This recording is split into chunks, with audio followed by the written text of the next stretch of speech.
Field marshal general Asim Munir और अमरीकी सदर डोनाल्ड ट्रंप की मुलाकात आज होगी। तर्जुमान व्हाइट हाउस के मुताबिक सदर ट्रंप और फील्ड मार्शल आसिम मुनीर की मुलाकात जोहराने पर होगी। फील्ड मार्शल आसिम मुनीर को कैबिनेट रूम में जोहराना दिया जाएगा। नायब सदर जेडी वेंस, वजीर खारजा और वजीर दिफा भी शरीक होंगे। वाशिंगटन में ओवरसीज़ पाकिस्तानीज़ की जानिब से फील्ड मार्शल आसिम मुनीर के एजाज़ में पुरवकार तकरीब।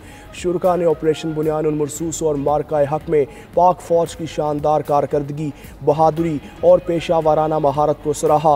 फील्ड मार्शल ने पाकिस्तान की मईशत में मुस्बत किरदार निभाने पर ओवरसीज़ पाकिस्तानियों का शुक्रिया अदा किया।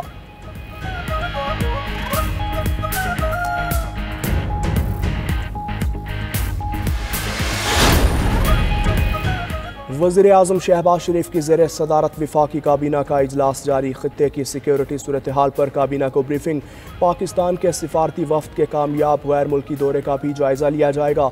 सियासी, मुआशी और सिक्योरिटी सूरत हाल पर गौर। ज़राए के मुताबिक बजट मंजूरी के हवाले से इत्तेहादी जमातों से राबतों पर भी बातचीत होगी।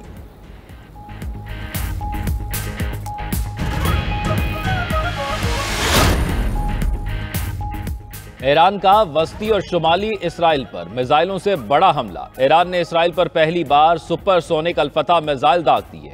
तेल अवीव, यरूशलेम और शेरोन धमाकों से लरज उठे। इसराइली दिफाई निज़ाम आयरन डोम मिसाइल रोकने में फिर नाकाम। ईरानी हमलों के बायस इसराइली शहर हीफा में ईंधन की किल्लत पैदा। रिफाइनरियों पर ईरानी हमलों के बाद हीफा में पेट्रोल पंप तकरीबन खाली हो गए। बनी बराक में 20 कारें जल गईं, दर्जनों मकानात तबाह हो गए। इसराइली फौज की भी ईरानी हमले की तस्दीक। कहा ईरान ने इसराइल पर मजीद 30 मिसाइल दागे हैं। ईरानी सुप्रीम लीडर ने जंगी इख्तियारात पासदारान इनकलाब को सौंप दिए।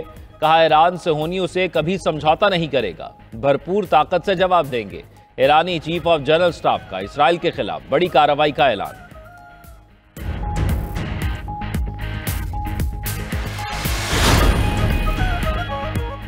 इसराइल के भी ईरान पर हमले जारी। मिसाइलों से तेहरान समेत दीगर शहरों को निशाना बनाया। कजून और अस्फहान में एयरबेस पर बमबारी। हकीमिया में भी मुतअद्दिद धमाके सुने गए। खबर एजेंसी के मुताबिक पासदारान इनकलाब से मुंसलिक इमाम हुसैन यूनिवर्सिटी को निशाना बनाया गया। इसराइली हुक्काम का ज़ेर ज़मीन 12 मिसाइल साइट्स तबाह करने का दावा। मगरबी ईरान में पेट्रोकेमिकल कॉम्प्लेक्स पर भी बमबारी की गई। इसराइल ने ईरानी शहरियों को तेहरान छोड़ने की वार्निंग भी दे रखी है।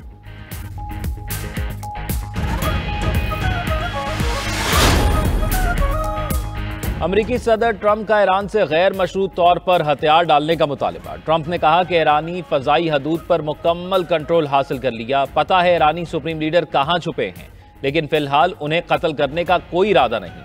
अमरीकी मीडिया के मुताबिक ट्रंप ईरान इसराइल जंग में कूदने को तैयार हैं। ट्रंप की ज़ेर सदारत कौमी सलामती कौंसिल का इजलास। अमरीकी सदर और इसराइली वज़ीर आज़म का टेलीफोनिक रब्ता भी हुआ। न्यूयॉर्क टाइम्स के मुताबिक अगर अमरीका इसराइल की जंग में शामिल होता है तो ईरान ने भी अमरीकी अड्डों पर हमलों के लिए मिसाइल और दीगर अस्करी साजो सामान तैयार कर लिया। अमरीकी अड्डों पर हमला इराक से शुरू हो सकता है। हौसी भी बहरा अहमर में जहाजों को निशाना बनाएंगे।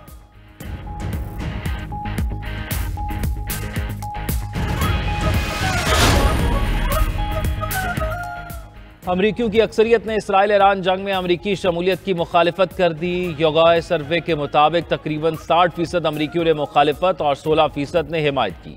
रिपब्लिकन्स की अक्सरियत ईरान इसराइल तनाज़े में मुलव्वस होने के खिलाफ है। सर्वे के मुताबिक 50% अमरीकी ईरान को अमरीका के दुश्मन के तौर पर देखते हैं। 25% ने ईरान को गैर दोस्ताना करार दिया। 24% अमरीकी समझते हैं कि ईरान का जौहरी प्रोग्राम अमरीका के लिए फौरी और संगीन खतरा है। सर्वे में 41% अमरीकियों ने ट्रंप के ईरान से निपटने के तरीके को नापसंद किया।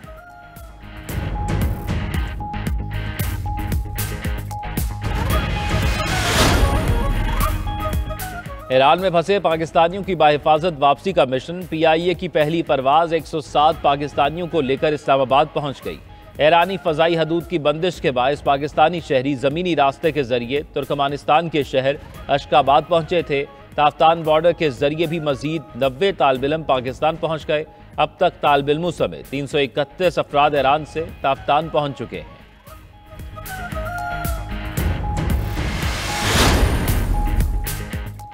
पाकिस्तान ने गजा की सूरत हाल को इंसानियत के ज़मीर पर धब्बा करार दे दिया। पाकिस्तानी मुस्तकिल मंदूब आसिम इफ्तिखार अहमद ने जनरल असम्बली हंगामी खुसूसी इजलास से खिताब करते हुए कहा, आसिम इफ्तिखार ने कहा कि गजा में घरों, अस्पतालों, सकूनों और इबादत गाहों समेत बुनियादी ढांचे को जमीन बोझ कर दिया गया। इंसानी हमदर्दी के कारकुनों और अक़वाम मुत्तहिदा के अमले पर बेदरेक हमले किए जा रहे हैं। ये सिर्फ एक इंसानी बहरान नहीं बल्कि इंसानियत का जवाल है। दूसरी जानिब इसराइल की गजा में बर्बरियत जारी। 24 घंटे में मजीद 61 फलस्तीनी शहीद, 397 जख्मी हो गए। जनूबी गजा में इमदाद के मुंतज़िर शहरियों पर हमलों में 45 फलस्तीनी शहीद हुए।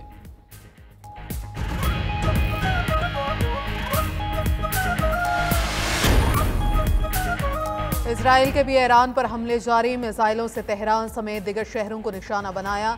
कस्वीन और इस्फहान में एयरबेस पर बमबारी। कीमिया में भी मुतादिद धमाके सुने गए। खबर एजेंसी के मुताबिक पासदारान इनकलाब से मुंसलिक इमाम हुसैन यूनिवर्सिटी को निशाना बनाया गया। इसराइली हुकाम का ज़ेर ज़मीन 12 मिसाइल साइट्स तबाह करने का दावा। मगरबी ईरान में पेट्रोकेमिकल कॉम्प्लेक्स पर भी बमबारी की गई। इसराइल ने ईरानी शहरियों को तेहरान छोड़ने की वार्निंग भी दे रखी है। इसराइली हमलों में अब तक 230 ईरानी शहीद, 900 जख्मी हो चुके। उधर ईरानी फोर्सेस ने कई इलाकों में ड्रोन बनाने की वर्कशॉप्स का पता लगा लिया। मोसाद के लिए जासूसी के इल्जाम में 5 अफराद गिरफ्तार। 14 ड्रोन्स भी मार गिराने का दावा।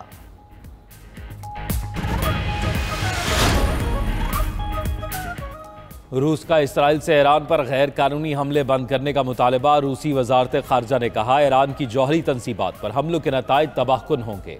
मगरबी ममालिक सियासी स्कोर के लिए जंग भड़का रहे हैं। चीनी हुकूमत ने तनाज़े के बढ़ने का जिम्मेदार अमेरिका को करार दिया। कहा, कशीदगी कम करने के बजाय धमकियां देना तनाज़े को मजीद भड़काएगा। फ्रांसीसी सदर मैक्रोन का कहना है, ईरान में फौजी ताकत से हुकूमत की तब्दीली बहुत बड़ी गलती होगी। ईरान के साथ दोबारा मुज़ाकरात की मेज़ पर आना चाहिए।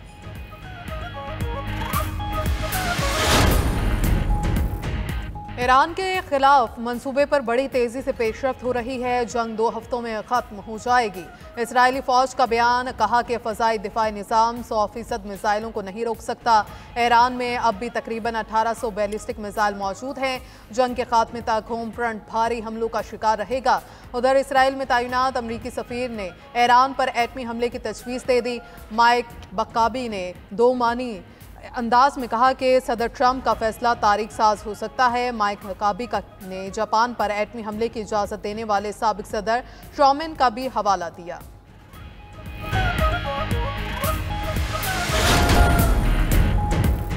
बेंच और बार को कोई अलहदा नहीं कर सकता। Chief justice supreme court Yahya Afridi का पेशावर में तकरीब से खिताब। कहा, हमारा हर कदम कानून की हुक्मरानी के लिए होना चाहिए। हम अपने बड़ों को भूले नहीं। नौजवानों को अपने बड़ों को फॉलो करना होगा। बार एसोसिएशन इसकी हिमायत करें। इसका फ़ायदा सबको है।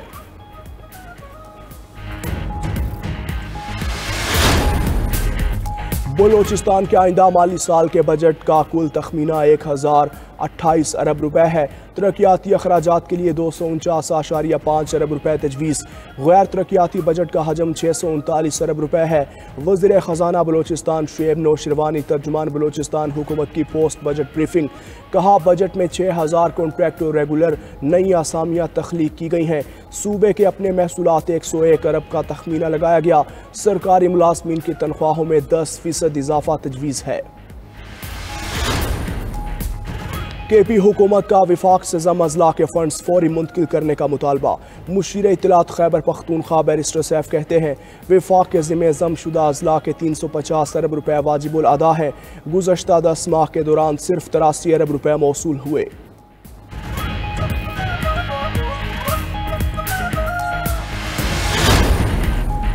जैकबाबाद में जाफर एक्सप्रेस की बोगियां धमाके के बाद ट्रैक से उतर गई। पुलिस के मुताबिक धमाके की आवाज़ होगी नंबर 2 के नीचे आई। 6 बोगियां पटरी से उतर चुकी। धमाके के बाद 370 फीट रेलवे ट्रैक मुतासर हुआ। बम डिस्पोजल स्क्वाड आने के बाद धमाके की नोयत मालूम होगी। ट्रेन पेशावर से कोयटा जा रही थी। ट्रैक की बहाली के लिए इमदादी कार्रवाई जारी है।